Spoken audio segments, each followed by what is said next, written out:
Wayward Soles at the Double Tap In. Welcome back, everybody. Today, we've got a special guest. Oh, he's special, all right. I was talking about Sarah. Hi, sweetheart. Hi. For those of you who don't know, this is he who shall not be named. This is Noah. Hello. Noah, tell us about yourself. We don't care. All right, that's enough. So anyway, thanks for coming on today. It's really great that this we finally got to schedule this. We got to work it out, and here you are. Here I am. So Mike, you want to tell us about how that worked out? I got that. That's a ninny. So he got ambushed. He invited me to lunch today, and I said, I can't do lunch today, but feel free to stop by. Yeah. And here we are. Trickery. He won't email us. He won't call us. He won't text us. Won't do anything about coming on the show. So we have to resort to trickery to get who shall not be named on the podcast. And there he is. But we also brought Sarah. And we brought Sarah. That's the reason why we wanted you. Yeah, that's we got to have some cuteness here. Yeah. Yeah. She might have to come back more often. So for those of you who really don't know, Noah is the proprietor of King's Barbecue on the south end of Worcester County, or as we affectionately refer to it as the Double Tap South. Indeed. Mm-hmm. Mm-hmm. No, why don't you tell us about your barbecue? Tell us about King's. Tell you about King's. Yeah. Well, so I got into barbecue, like seriously, I would say about 4 years ago. And it started off as just a backyard joke between myself and Michael Hickman. Bought the smallest pit-offs that they make from Rob Price for $100. Okay. Shout out to Rob Price. He's been quite popular the last couple of shows. He's a popular dude. He's a popular dude. And anyway, just kind of started messing around on it. Had absolutely no idea what I was doing. I would call Michael Hickman and I would bug him and I would do absolutely nothing he told me to do. And then I would be upset. And then I would be upset with the results that I got for the work that I didn't put in. Keep going. Okay. Love the fact you're learning. And anyway, kind of just started growing with it, and then started taking it more serious. And one thing led to another. I started helping Mike with a lot of his cooks and everything on his 284s, RIP. Yep. And then it kind of caught on, and Mike was like, hey, you should really start doing some of this on your own. And so I did. I kind of started running like orders out of my backyard on a Lang 84 that Mike was kind enough to loan me to start up. Then that started going really well, and we kind of outgrew that. And now we have a 1,000-gallon primitive pit. Shout out. Awesome pits down there in Georgia. Hi. And so we have a food truck. We have that, and we're kind of taking things to the next level. So we're doing some catering. We do some pop-up events, just kind of seeing where it goes. Very nice. I didn't know you had a food truck. That's pretty cool. We do have a food truck. Very nice. So now, time permitting. That's not like you have food in your pickup. Like that's not a food truck. No. This is like I say food truck. It is a food trailer. I refer to them all the same. But it is a full commercial kitchen, dual axle food trailer. Very nice. Yep. So very nice. Very nice. What's your favorite thing to cook? What's your if I'm coming to King's, if I'm calling King's up, what do I have to have on my menu? Brisket. It's gotta be brisket. Okay. I don't mean to sound bad. Like, no offense to all the people that think that their pulled pork's the best, whether it's Michael Hickman or Ben Waples. Like, anybody can do pulled pork. It is like the simplest barbecue meat to do because it can take smoke, it can take the heat. Very rarely can you screw it up. Like, you really have to work to screw up pulled pork. I would agree. I think in your episode on pulled pork, you guys recommend a forgiving piece of meat. Second to you. Right. Forgive and forget. Mm-hmm. But brisket, and I know you guys talked about that on your episode about being intimidating and everything. And I was scared shitless when I did my first brisket, just because you hear all the horror stories and everything. And then in reality, it's a big investment. It is, especially now. I mean, briskets are like $80, $90. Like, that's not cheap to throw around these days. Unless you go to Sam's Club and get the manager special. You got to know a guy. $48. You just got to be there at the right time. You just got to be there at the right time when they slap the sticker on. You indeed do. But brisket is like my that's my thing. Like I love putting work into brisket. I think that you go like every noteworthy barbecue joint, they don't necessarily remember their pulled pork or oh man, they had good ribs. Like no, people remember that first slice of good brisket. I would agree. Like I think that is a huge deal. And honestly, like there's a lot of like barbecue sex appeal to brisket. You get a good dark bark and everything. You get the juices flowing. You get that nice slice cut perfectly thin. Like brisket is barbecue. I know that people will argue and say, oh, whole hog or oh, Kansas City ribs and this, not like, no, man, brisket is barbecue. Yep. So I would say that is my, that's what I want people to remember is like, damn, that brisket was insane. Right. So this coming from a young man who couldn't wrap a brisket to save his ass. I love how much he's grown. Yeah. Right. So it's like watching a toddler. Right. Right. It is. Yeah. It's like watching you grow up. Yeah. Right. Got a tear in my eye right there. Listening to him talk about that. Yeah, that was good. That was good. Yeah. Well, yeah. So what are you using rub wise? It's a great question there, Michael. Hang on a second. You guys know where I could find a good rub? Huh. I think there's one in that book. I've seen In that here? book. In here? I believe it's page 77. 77. Let me Yeah. check this out. Ooh, little too far. 77. It's not 77. Okay. No, hang on a second. So Check that book out. It's It's the in there. other There's book. rubs in there. How would you know? You have to read it first. I have. Oh, yeah? Why do you keep calling Mike asking what the rub recipe is? Don't worry about that. You're discrediting my business. King's Barbecue Hey. has all got its own proprietary blend of spices and everything, folks. Anyway, I digress. by the 5-gallon bucket. I will tell you. Remember we said double tap south. I will tell you, like, I experiment with my briskets and stuff like that, and I have used Michael Hickman's gunpowder because it is legit. It is a very 67, good. Yeah. It is a very good rub. However, I have also produced some of the best briskets of my life. Hang on a second. This is better. That's my. That way we can see Sarah. We can see Sarah. Hi, cute girl. I have produced some of the best briskets that I've ever done with salt and pepper, legitimately. And I still tinker around with spritzing and stuff like that or whatever. Matter of fact, I did a brisket the other day where I spritzed with Worcestershire sauce or Watch Your Sister sauce or whatever you want to call it. Gave it a little bit more of a salty flavor and darkened the bark up a little bit just because of the actual sauce being dark. And why not? Because as we've discussed on this 100 times already, if you're not experimenting and you're not trying to do, you will die out. Yep, you will die out in a second. All the good barbecue joints in Texas and everything. Have you guys talked about when we all on our pilgrimage? A Briefly, little bit, yeah. We'll do that another episode. yeah, but that's what you want to do. Yeah, I That's think fine. that'll be good. I think one of the big things to bring up when you're in Texas that maybe one of the best barbecue places was a reverse flow. Yeah, right? it's the number two barbecue place, and you walk out in the parking lot and you bring up. We smoke on Lang's when It didn't go well. when you're standing in the middle of a bunch of offset 1,000-gallon smokers. It didn't go well. For anybody considering a Texas barbecue trip that they want to go down there and experience real Texas barbecue, don't ask them if they have reverse flows. It's like offensive. It's just not cool. Not cool at all. Right, Sarah? Not cool. I didn't think we were going to be able to escape Interstellar, But we did. but we did. But we did. And you guys are live to talk about it. And we love Yep, to talk and now about we it. have a great story Yeah. And now we have great stories. Yeah. She's fine. for a minute. But yeah. For a minute. What else you got? So what do you have coming up? Well, so we've I don't want to say we're in a holding pattern. Obviously life has drastically changed in the last 6 months. Yeah. Sarah Adley. 6 months yesterday or day before? Right. Day before, the 9th. Yes. So big things with that.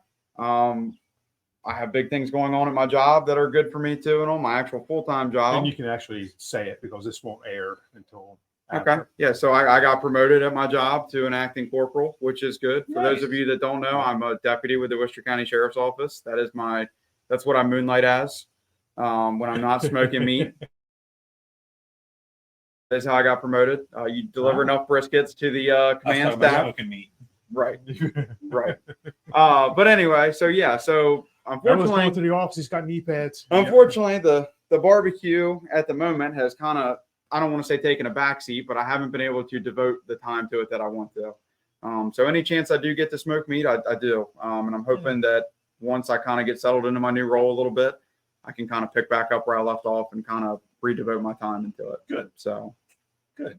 What was I know you did one for like a fundraiser for one of the Ocean City canines. Yeah. Canine Smoke. Yep. Erica Road. Yep. Tell us about that. What'd you do?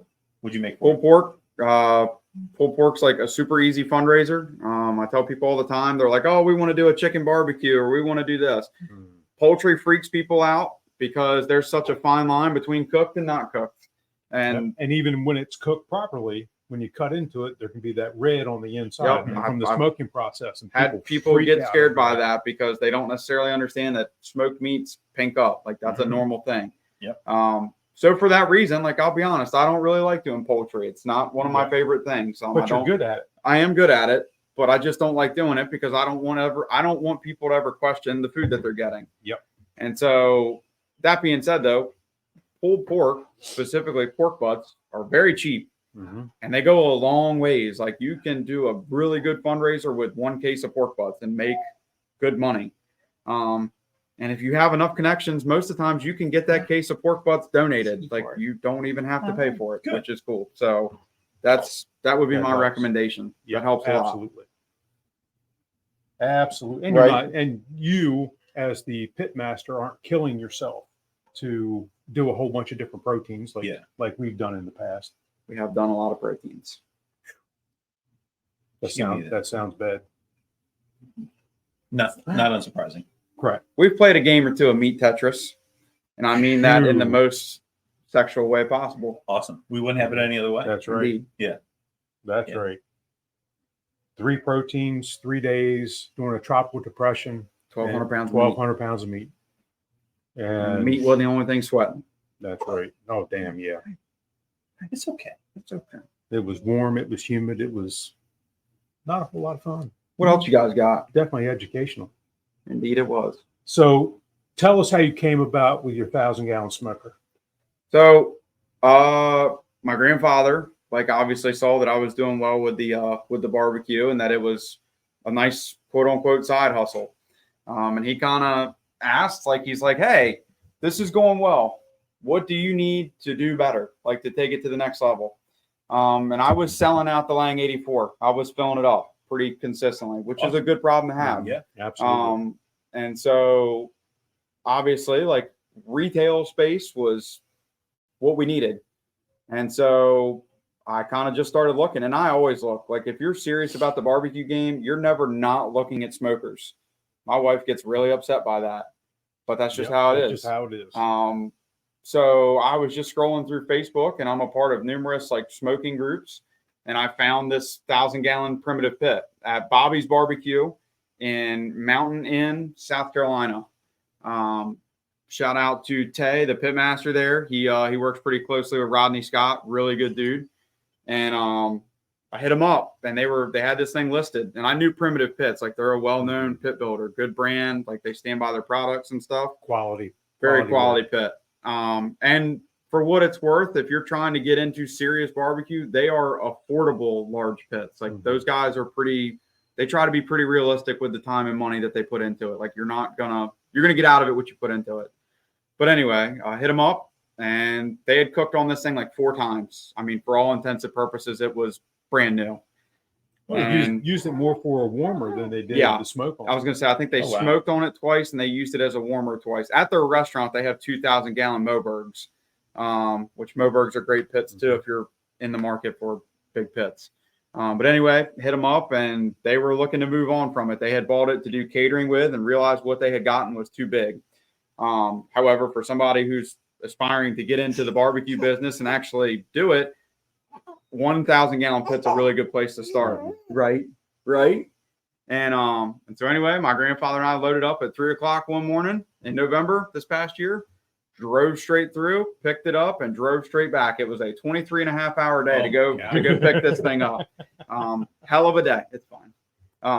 Hell of a day. But we got it back to Maryland.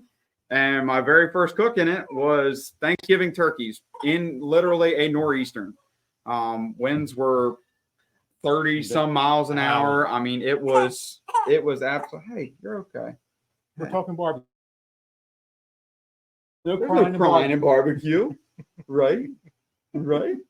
But anyway, drove it back, and the first smoke was in a nor'eastern. Overnight, I had gotten off from the sheriff's office and went home and smoked turkeys, which it was rough. It was a rough time. And I was really questioning the decisions that had led me to that. That being said, though, I have now done, I have actually lost count. I haven't done as good of a job as Michael Hickman has with how much meat he smoked, but I know it has been thousands of pounds because I have filled the smoker, and I mean filled it from end to end with briskets and pork butts and ribs numerous times. Yeah. So, well, you took over this past June. You took over the girdle tree cook using your 1,000-gallon because my wing broke. Yep. And filled it up, ran it hard, and from what I understand, produced a good product, and that's because you had good supervision that day. Yeah, and good seasoning. And good seasoning. That's right. Right. Yeah. Courtesy of Double Tap. They had banging board dust. His brothers also were there to make sure he did right. Yeah. Right. The other people who used to be a part of what was known as Two Kings Barbecue, and then we had a corporate. I'm going to stand up with her. Okay. I'll stand behind the chair here. But corporate had a meeting, and so we had to cut some fat. And so yeah, my brother was out, so it went from Two Kings Barbecue to King's Barbecue. Yeah, that happens. That's the King right. family grew. Obviously, we had to. Yeah. We couldn't limit it to just Two Kings because there's more Kings now, right? Hey, don't fuss. It's okay. It's okay. We can make this. See, this is why they're not an hour. Right. I understand. We start crying. And we did hear you say, there should be an hour. Yeah. But we're not going to listen. Joe Rogan wants to be on for like 6 hours. Yeah, well, even though he kind of looks like Joe Rogan, we're not Joe Rogan. Yeah. Maybe if you order Joe Rogan from Wish. That's fucked up. I can't believe you said that. It's okay. It's all right. Yeah. It's okay. Yeah, it's like when you order barbecue and it comes from Temu. So. Yeah. What else you guys got? You order King's Barbecue and it tastes like Double Tap. Yeah, exactly. Yeah. There's worse things for it to taste like. I'm not saying it was a problem, but yeah, I'll just go to the man. What else you guys got? So you cooking anything else?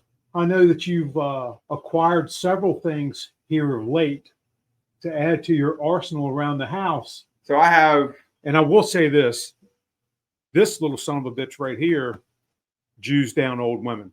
That's not true. Bullshit. Not surprising. It is 100% They true. knocked $50 off as a courtesy for my troubles. No, you drew down an old So woman. I currently, in my arsenal. You sleep at night. You feel bad about that? Like a baby. Huh. Which is ironic.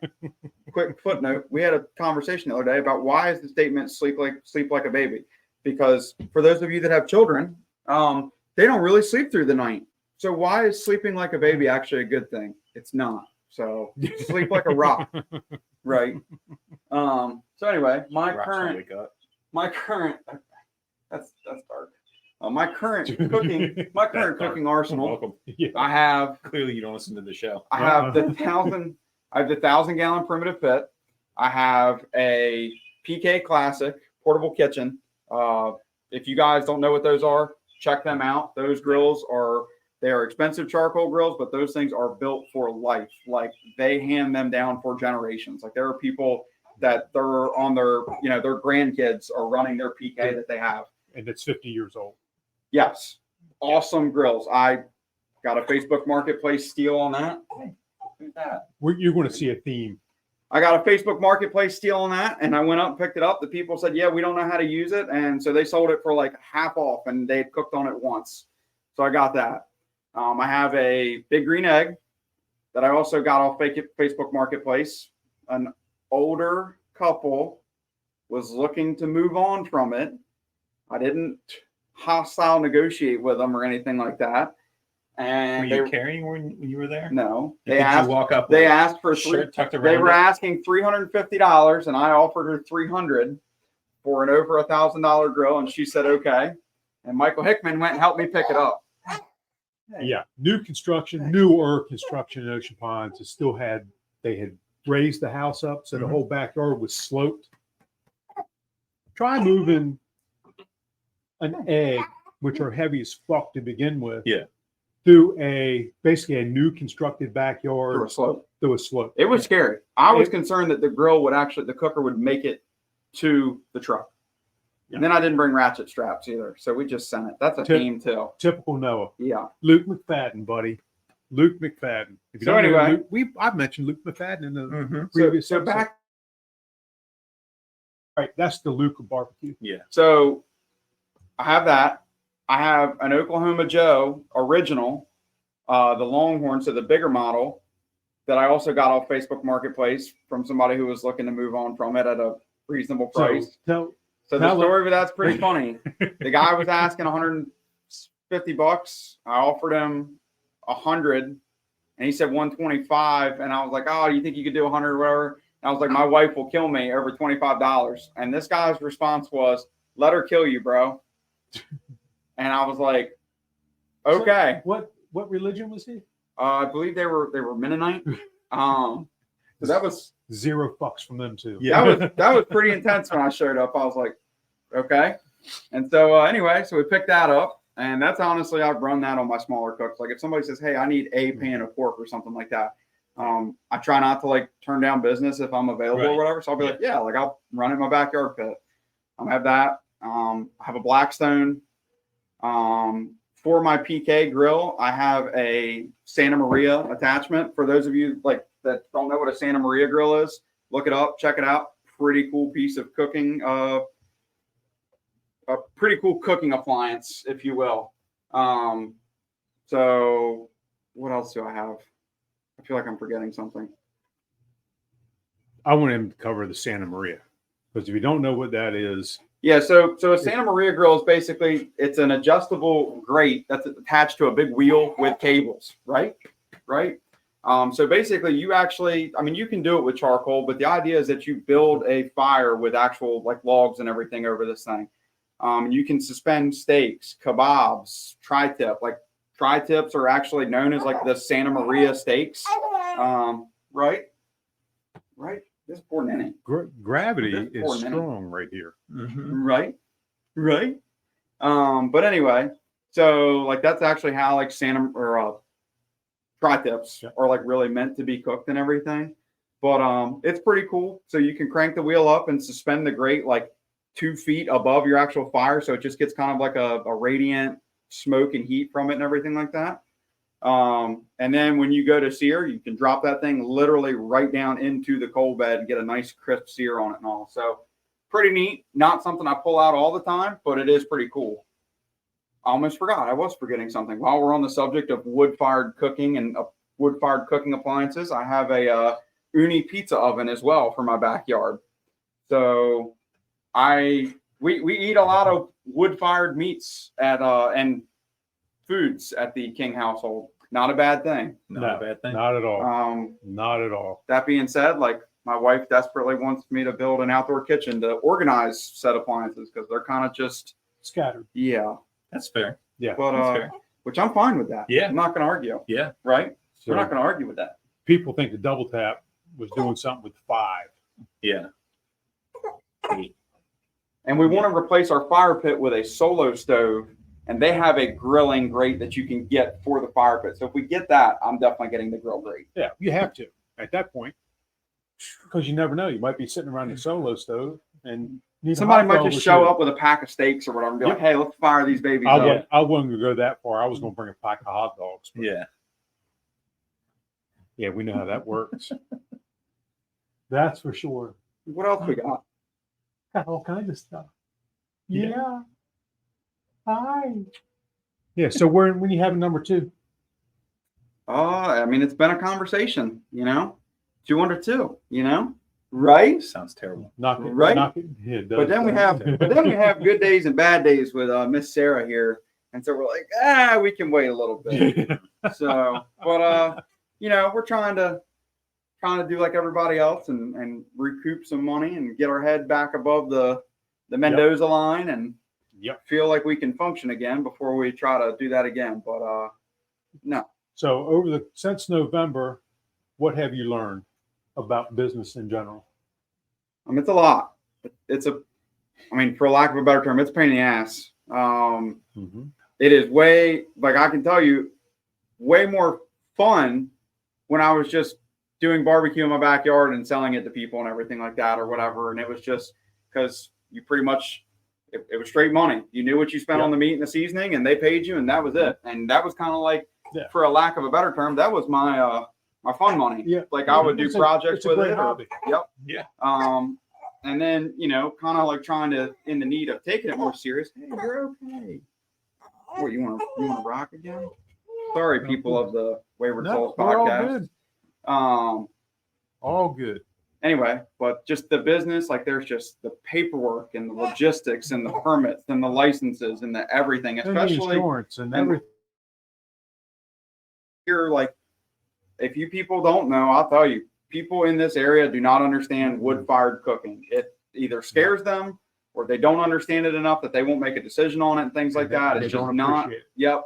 So it is unfortunate because when you go to Texas, like, and again, it is a different part of the world, but like that's all they cook on. Literally everything. They're cooking burgers on wood-fired grills. They're cooking briskets on wood-fired smokers, and like that is it everywhere. And here, like, you know, Worcester County specifically, but in Maryland, like they're just not about that and all. So that's kind of been one of the battles that I've had to fight is like, I know what good barbecue is. I mean, we've done the research. We went to the motherland of barbecue to figure out what was good and what wasn't and what we needed to be doing and everything like that. And, you know, I'm not willing to sacrifice on the quality and the product that I want to put out because of the regulations and stuff like that and all. So, you know, just try to have conversations with my elected officials and stuff like that and try to help them better understand to be able to support people that want to do it. But starting a small business is not for the faint of heart. No. So, and you better have some deeper pockets and try not to do it by yourself. If you have somebody to help you or somebody you can bounce things off of, it's a really good idea. We've had a discussion on the podcast before that, and I'm not being derogatory. It's a fact of the matter. Folks around here don't understand quality barbecue. Mm-hmm. They think because it has the title barbecue that it's good to go. Mm-hmm. But when reality is it's cooked on a stainless steel machine that's propane fed, that only uses a couple sticks of wood, and they think it's the best thing since sliced bread because they don't know the difference. I will tell you, we've had the best thing since sliced bread. And that was Aaron Franklin's barbecue. Fact. Side note, those of you wanting to go to Texas and you're like, oh, I don't feel like I should be in line at Franklin Barbecue at 6 o'clock. That's dumb. It is worth it. 100%. The fun that you have just sitting in line for 5 hours with random people alone is worth it. And then the food it is bar none the best barbecue you will ever have in your life. It is worth it. You should do it. Do it now. Book a flight. Go. We've said before that there's a lot of hype that surrounds barbecue. We're hype men. Brisket is brisket. And we'll hype our own barbecue. We'll do all that. And the majority of the time, the hype doesn't live up to what you actually get. Aaron Franklin, everything we had there was absolutely phenomenal. Worth the trip just to go to Franklin's, not alone the Texas event that we went to. So it's I think we're getting ready to lose Noah. Yeah. Sarah and I are on the podcast. He's got a lunch date, and we're wrapping up. Back porch and we'll walk over. Okay. We're wrapping up right now. Yeah. Park in front of his house. All right. So anyhow, Noah has a lunch date with Mrs. King, so we're going to release Noah from his. One question before we go: do you still eat your Snickers upside down so you can feel the texture on your tongue? I didn't know there was another way to eat it. That's all we needed. Yep, that's it. Hey, people of the Wayward Soles Double Tap podcast, I'll see you guys in another couple of weeks. We'll have another episode, maybe without Miss Sarah's crying, right? It's worth it. I doubt it. It was worth the ambush to get you in here. Appreciate it, brother. Thanks for coming, buddy. Yeah, Good to see you. See you guys. Enjoy rain. Exit stage left. Yeah. Absolutely worth the ambush. Oh, yeah, absolutely. Yeah, of course. No doubt. Yeah. I'm glad he's doing well. He'll get all squared away Yeah. before long. Yeah. Yeah, Well, he does well. that's our show for this episode. And we appreciate he who shall not be named stopping by and making the guest appearance. Can he be named now? No, absolutely not. We're still waiting on a text, still waiting on an email. All right. Shoot us an email. We'll work it out. Yeah. What's your email? It's on the podcast that you don't listen to. I do listen to it. Doubt it. Lies. Bye, Sarah. We like you. That poor girl. This poor girl. She has no idea. One day she'll figure it out. Yeah. So Then she'll be covered in tattoos and dancing on a pole. don't say that, man. I got a daughter too. Don't say that. Yeah. She might be out front. There we go. And on that note, we're going to wrap it up. So again, thanks for watching. We hope you enjoyed the show. Little interview with Noah. Sorry. He who shall not be named from King's Barbecue. The Double Tap South, as we're going to continue to refer to it. So again, thanks for watching. Keep following up. We got some more episodes coming, and we'll see you around soon.